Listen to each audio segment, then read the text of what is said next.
Какво означава да преработим фигурата на бащата? И защо е толкова важно това за вас? Останете до края на това видео, за да разберете най-важната ключова част.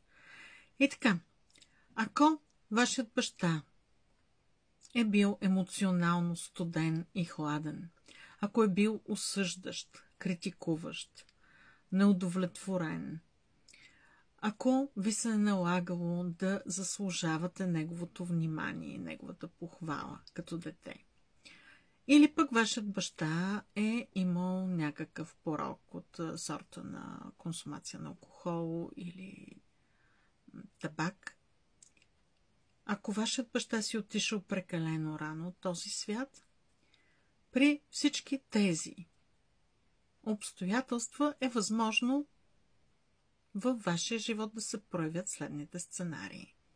Постоянно учите, постоянно се обучавате, трупате дипломи, трупате квалификации и сертификати, но в крайна сметка не довеждате нещата до край, не прилагате знанията на практика. Следващ сценарий, който е възможен. Не умеете да довеждате делата до край, нещата до край. Започвате нещо, стигате до някъде, отказвате се. И си мислите, че не е вашето нещо, че не се справяте добре. Започвате друго нещо и пак не го довършвате. Това беше вторият сценарий. Третият сценарий е когато се страхувате от критика и през цялото време имате нужда да се защитавате, да се отбранявате, да влизате в оправдателен режим. Следващ възможен сценарий е да не ви достига достатъчно мотивация и енергия, за да се реализирате. Бащината фигура до голяма степен отговаря всъщност за вашата реализация в живота, в кариерен план, в професионален план, а също така и за това как комуникирате.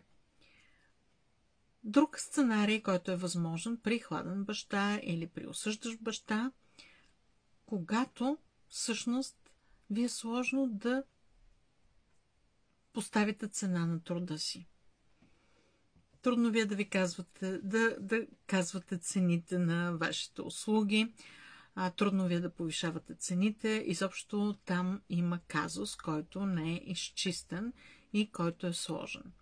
И ако наистина комуникацията с хората, въпреки вашите усилия, въпреки че много често сте в режим аз сама, това е още един възможен сценарий, въпреки този режим, вие имате усещането, че не сте реализирани и че сте неудовлетворени.